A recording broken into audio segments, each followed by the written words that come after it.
J'aurais jamais vécu ça. Et ça, c'est des choses qu'on n'apprend pas aux gens. Et moi, j'étais là dans ma chambre. Et il fait, non, je te dis, il dit, je suis le prendre. Il dit, mais ça tire. Non, non, non, de 2. Mais ça tire. Il dit, je suis le prendre, je sortirai d'ici. Je te jure, il dit, je sortirai d'ici. 2 semaines après, j'étais à Londres. Alléluia. Bien, écoutez-moi, moi, je ne sais rien de ta vie, quoi. Mais tout ce que moi, je sais. Pour que tu ailles là où Dieu peut t'emmener, il te faut affronter la foi.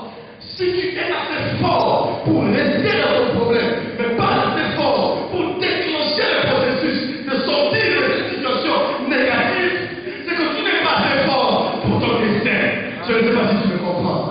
Si tu n'es pas assez fort, comment peux-tu être assez fort pour rester avec ce faux copain qui te fait perdre du temps, pour rester avec ce faux patron qui te fait perdre du temps, mais être assez faible pour sortir de cette situation? Il y a un problème en toi. Il y a un problème. Les cribaux de sang ont coulé. Afin que, comme Dieu l'avait maudit l'homme, il disait que l'homme vivra par la sueur de son front. Maintenant, je ne vis plus par la sueur de mon front. Je vis par la sueur du front de Jésus de Nazareth. Voilà pourquoi, lorsque je sème pour avoir un 10, il m'en donne 100. Lorsque tu sèmes pour avoir un 10, naturellement, il t'en donne 1000. Alléluia. Parce que c'est lui qui bénit ton travail, c'est lui qui bénit tes études, c'est lui qui bénit tes projets. C'est l'Éternel, c'est l'Éternel, c'est l'Éternel, c'est l'Éternel. Alléluia. Il le fera pour toi si tu es capable d'entrer dans le mystère de sa mort. J'avance et j'arrive vers la fin. Voici un homme qui se retrouve donc dans le processus de la mort et qui accepte d'accepter de mourir. Alors la troisième fois, pour que nous nous sang couler, c'est quand on a commencé à lacérer son dos. Cherche le film le mec qui sort la passion du Christ.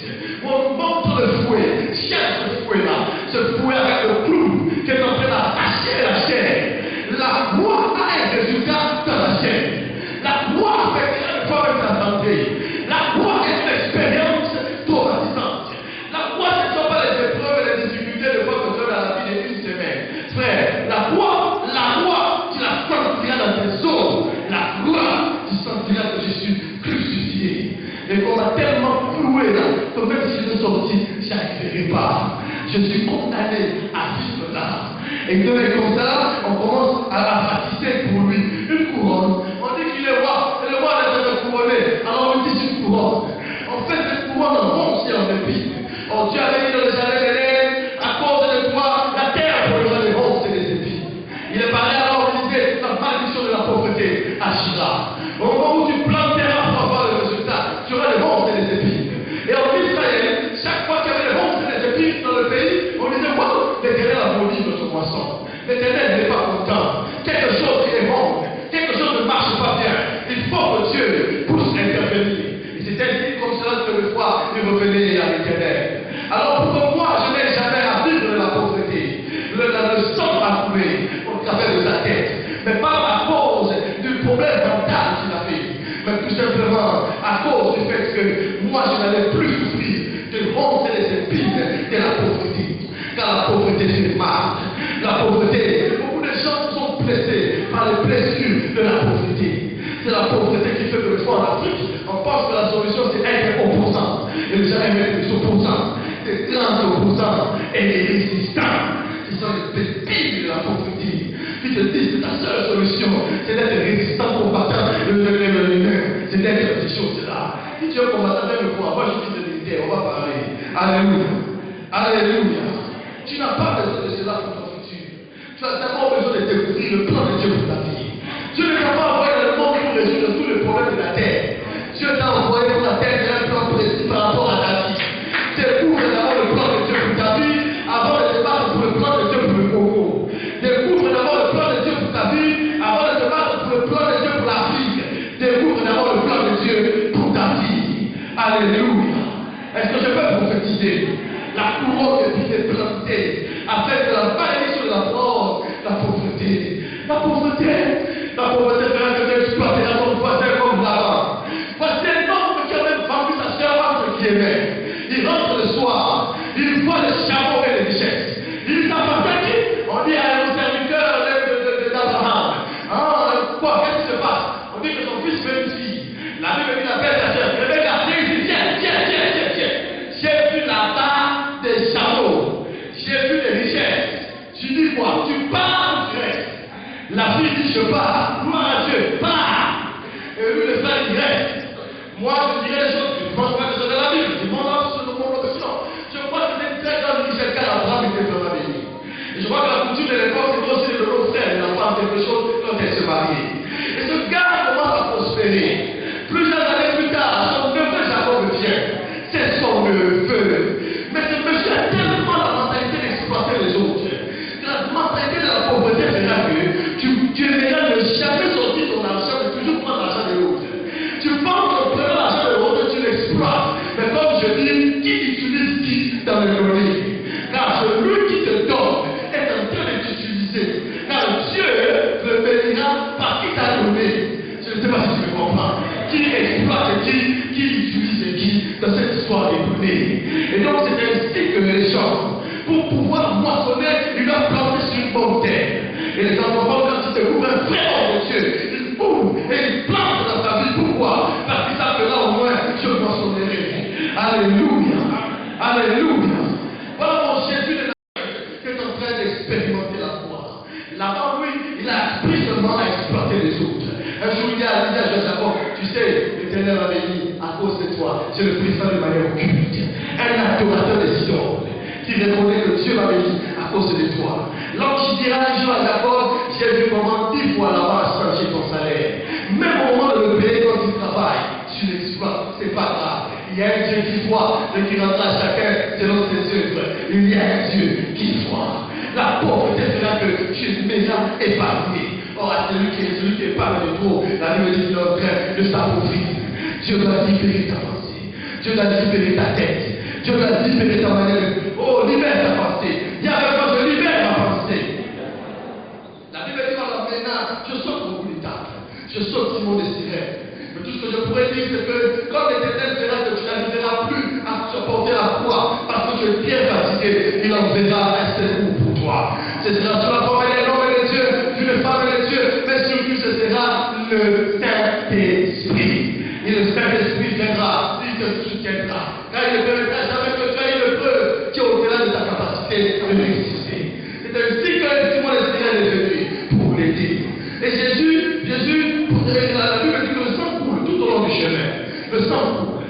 Les femmes sont en train de pleurer. Il dit non, pleurez par rapport à vous-même et à vos enfants. Pleurez, ayez la faute. Moi j'apporte ma croix, mais votre croix, vous, comment sera-t-elle?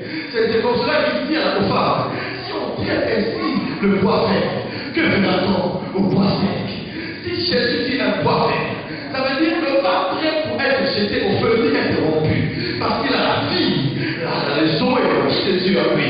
Si lui a été brisé à la croix, à combien de votre raison toi qui n'est qu'un salama qui dépend de lui? Alléluia. À combien de votre raison toi? Ainsi donc voilà même sur un lieu appelé Golgotha. Ah, Golgotha. Beaucoup de choses ont été dites sur Golgotha. On nous a parlé de Golgotha, le lieu où Satan a été vaincu. Et on en parle de ces lieux comme des lieux géographiques. En fait, jusqu'aujourd'hui, il y a un débat entre les archéologues pour établir l'endroit précis où Jésus a été crucifié. Il y en a qui disent que c'était un peu en dehors de la ville, de l'ancienne ville. Il y en a qui disent non, c'était à la frontière. Donc ils ont deux endroits normalement qu'on présenterait comme Golgotha. Est-ce que ce Golgotha-là physiquement a de l'importance pour moi, ou bien c'est simplement le fait que Jésus est mort? Ça peut être les deux. Elle a de l'importance pour moi, car c'est mieux signifie crâne. Puis alors maintenant, ce même lieu appelé Golgotha, qui veut dire crâne, et là, on le crucifia. On le crucifia là.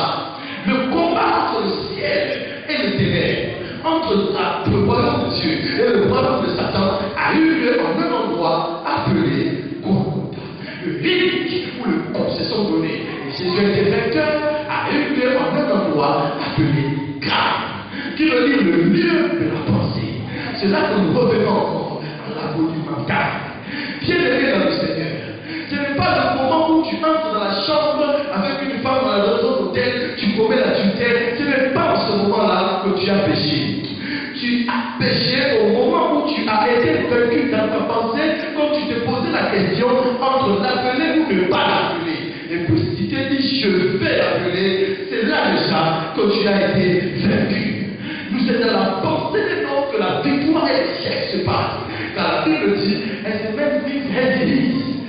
français, on dit tel il est, tel il pense. Il est tel que sont le pensée de son cœur. Une meilleure version diront il est ce qu'il pense. Quand tu penses pauvreté, tu es pauvre. Quand tu penses échec, tu es échec. Il est ce que tu penses. Les noms ne peuvent pas être plus grands que sa manière de penser. Voilà pourquoi Dieu ne peut pas prendre le pauvre Joseph, le berger, fils de berger, faire de lui premier ministre sans passer dans la maison d'un Potiphar et côtoyer les échansons du roi, apprendre les bonnes manières. Je ne crois pas que Dieu peut prendre un fils de berger comme David, faire de lui directement roi, sans me faire passer dans la maison de Saül où il joue la musique et voyait comment la vie voyage. Parce que Dieu prend le pauvre de la poussière, il le lève, mais il doit nettoyer la poussière du pauvre avant de le faire asseoir avec le grand. Je ne sais pas si je parle à quelqu'un, c'est ma manière à moi de prophétiser. La cognée et la difficulté vient pour te préparer à un avenir meilleur. C'est là que Henry dit, là ça va vient hiérarchie. Il y a donc une saison que j'appelle la saison de pourquoi m'as-tu abandonné. Dans la foi et dans la vraie foi. Il arrivera cette période où tu sens l'absence de Dieu. Elle dit, mon Dieu, pourquoi m'as-tu abandonné? C'est le psaume 22, tout simplement. C'est là que David est en train de prier, dans la grotte d'Adulam. Il se trouve dans une situation où il n'a pas le royaume, mais il a l'onction. Samuel qui avait prophétisé est mort. Il se retrouve seul. Il passe par Manaïm, sa famille vient le voir. Il dit à la famille, ne me suivez pas, parce que je ne sais pas de quoi mon organisme de la paix. Je ne sais pas ce que Dieu fera de moi. Je n'ai que la promesse. Mais je ne sais pas combien de temps ça prendra pour que la promesse puisse s'accomplir. Mais je suis dans l'agonie de mon destin. C'est là le meilleur psaume du roi David. C'est le psaume de David alors que Saül est en train de le poursuivre. Psaume de David alors que les Philistins voulaient le détruire. Psaume, lisez ce psaume-là. C'est là qu'il va se cacher dans un endroit qu'on appelle la grotte d'Adulam. C'est dans la grotte d'Adulam que le destin de David va quitter. Pourquoi? Parce que dans cette grotte d'Adulam, quand il dit mon Dieu, pourquoi m'as-tu abandonné? Il s'entend lui-même. Car il y a des époques dans la vie où tu souffres tellement que quand tu pries, tu t'entends toi-même. Il n'y a personne pour dire amen à côté de toi. Il est dans la grotte d'Adulam, il est dans la grotte quand tu dis hello, c'est Jean, hello.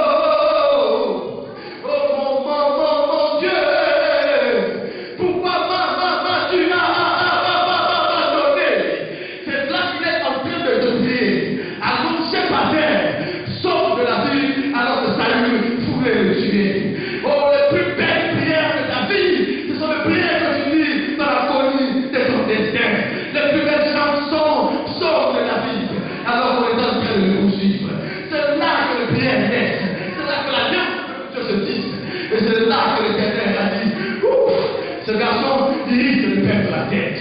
Il faut qu'on puisse enlever Saül. C'est de là qu'il est devenu roi hébreu, et c'est de pauvres qu'il est devenu roi à Jérusalem. C'est de la grotte d'Adulam.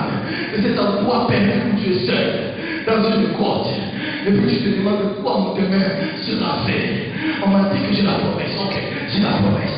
Tout le monde sait que j'ai des ambitions. Oui, j'ai des ambitions. Mais comment est-ce que cela se produira? Cette maison de là, ça va t'arriver. Ce n'est plus la période où tu dis le pasteur m'a abandonné. Non, non, non. C'est le Seigneur m'a abandonné.